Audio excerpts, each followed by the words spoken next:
নমস্কার বন্ধুরা, আমার নাম সুমনা। আজ আমি আপনাদের সাথে আমার জীবনের এমন এক গোপন অধ্যায় শেয়ার করতে যাচ্ছি যা শুনলে হয়তো আপনারা আমাকে ঘৃণা করবেন অথবা কেউ কেউ হয়তো আমার পরিস্থিতির গভীরতা বুঝতে পারবেন। এই গল্পটি সম্পূর্ণ সত্য ঘটনার ছায়া অবলম্বনে তৈরি।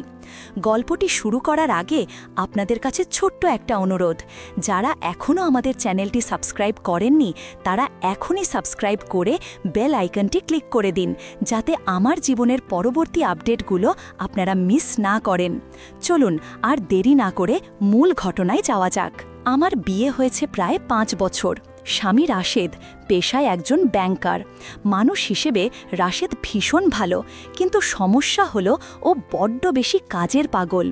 সকাল 9টায় বেরিয়ে যায় আর ফেরে সেই রাত 10টায়। ক্লান্ত শরীরে খেয়ে দেয়ে কখন যে ঘুমিয়ে পড়ে টেরই পায় না। বিয়ের প্রথম 2 বছর আমাদের সম্পর্কটা খুব রঙিন ছিল, কিন্তু সময়ের সাথে সাথে সেই রঙে যেন ধুলো জমতে শুরু করেছিল। আমি সারা দিন বাসায় একা থাকতাম। একঘেয়েমি আর একাকিত্ব আমাকে ধীরে ধীরে গ্রাস করছিল। আমি চাইতাম রাশেদ আমাকে একটু সময় দিক, আমার দিকে একটু তাকাক, আমার সাজগোজের প্রশংসা করুক, কিন্তু ওর সেই সময় বা মানসিকতা কোনোটাই ছিল না। আমাদের এই একঘেয়ে জীবনে হঠাৎ করেই যেন এক পশলা বৃষ্টির মতো হাজির হলো সাগর। সাগর হলো আমার মামা শ্বশুরের ছেলে, অর্থাৎ রাশেদের মামাতো ভাই। ঢাকায় একটা চাকরির ইন্টারভিউ দিতে এসেছে, তাই আমাদের বাসায় উঠল। সাগর দেখতে বেশ সুঠাম, ফর্সা এবং কথা বলায় খুব পটু। ওর বয়স আমার চেয়ে বছর 2-এর ছোট হবে, কিন্তু ওর চোখের চাহনিতে এমন একটা কিছু ছিল যা আমাকে প্রথম দিনেই অস্বস্তিতে ফেলে দিয়েছিল। সাগর আসার পর থেকে বাসার পরিবেশটা একটু বদলে গেল। ও খুব হাসি খুশি থাকত, আমাকে বৌদি না ডেকে সুমনা ভাবি বলে ডাকত। শুরুতে আমি ওকে দেবর হিসেবেই দেখতাম, রান্নাবান্না করে খাওয়াতাম, ওর সাথে টুকটাক গল্প করতাম। কিন্তু বিপত্তিটা ঘটতে শুরু করল কিছুদিন পর থেকে। রাশেদ অফিসে চলে যাওয়ার পর বাসাটা একদম ফাঁকা থাকত। সাগরও ইন্টারভিউ বা কাজের বাহানায় বাইরে যেত, কিন্তু দুপুরের আগেই ফিরে আসত। একদিন দুপুরে আমি গোসল সেরে সবেমাত্র ঘরে ঢুকেছি। পরনে ছিল পাতলা একটা সুতির শাড়ি, ভেজা চুলগুলো পিঠের ওপর ছড়িয়েছিল। আমি ড্রেসিং টেবিলের সামনে দাঁড়িয়ে চুলে তোয়ালে জড়াচ্ছিলাম। হঠাৎ আয়নায় চোখ পড়তেই দেখলাম দরজার ওপাশে দাঁড়িয়ে সাগর আমার দিকে তাকিয়ে আছে। ওর চাহনিটা স্বাভাবিক ছিল না। ও আমার ভেজা শরীর, আমার খোলা পিঠ আর কোমরের দিকে এমনভাবে তাকিয়েছিল যেন ও আমাকে গিলে খাচ্ছে। আমি চমকে উঠে বললাম, সাগর, তুমি কখন এলে? নক না করে এভাবে? সাগর একটুও লজ্জিত হল না, বরং ঠোঁটের কোণে একটা বাঁকা হাসি ফুটিয়ে ধীর পায়ে ঘরের ভেতর ঢুকে এলো। বলল, সরি ভাবি, দরজাটা খোলা ছিল তাই। তবে যা দেখলাম তাতে নক না করে ভালোই করেছি। ওর কথার ইঙ্গিত বুঝতে পেরে আমার কান গরম হয়ে গেল। আমি তাড়াতাড়ি শাড়ির আঁচলটা ঠিক করতে গেলাম, কিন্তু ও এগিয়ে এসে আমার হাতটা ধরে ফেলল। আমি কেঁপে উঠলাম।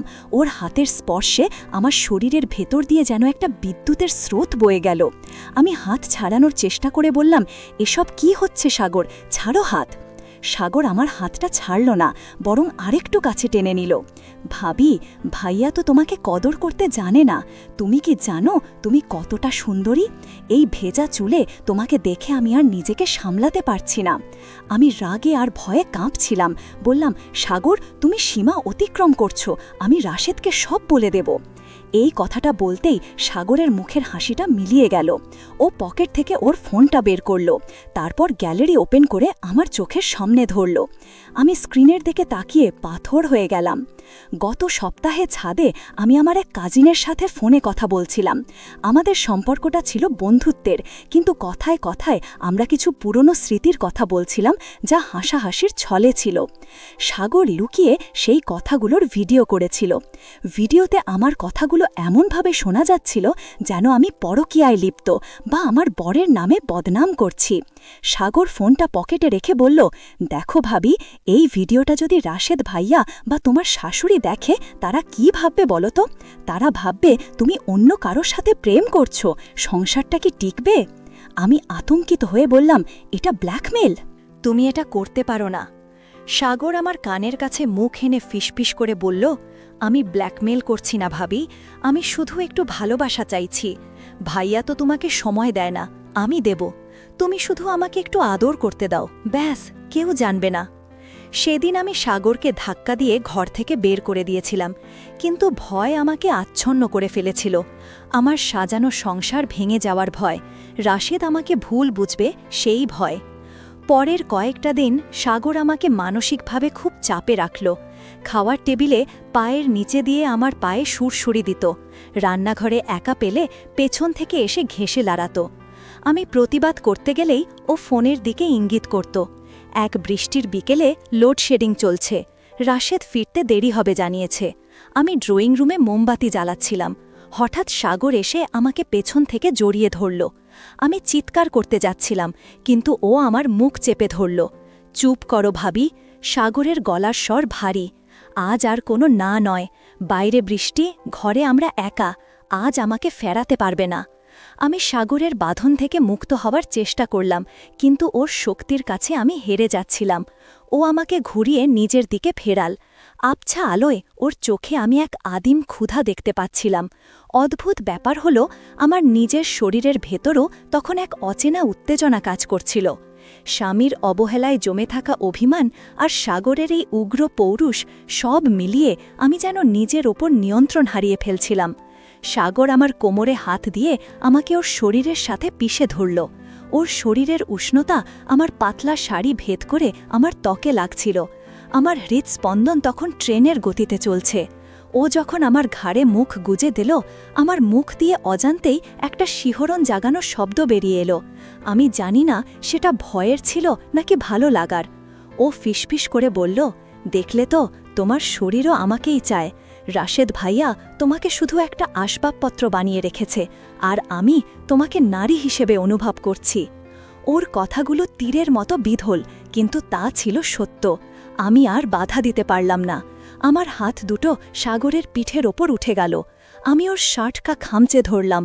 মনে হলো এই মুহূর্তটাই সত্য, বাকি সব মিথ্যা। সাগর আমার ঠোঁটে ঠোঁট রাখতেই আমি চোখ বন্ধ করে ফেললাম। বাইরের বৃষ্টির শব্দের সাথে আমাদের দীর্ঘ শ্বাসের শব্দ মিশে একাকার হয়ে যাচ্ছিল। সেদিন সেই বৃষ্টির বিকেলে ড্রয়িং রুমের সোফায় আমাদের সম্পর্কের একটা অবৈধ সিলমোহর পড়ে গেল। যে সম্পর্কটা শুরু হয়েছিল ব্ল্যাকমেল আর ভয়ের মাধ্যমে, সেটা ধীরে ধীরে আমার নেশায় পরিণত হল। সাগর আমার দুর্বলতাগুলো জানত।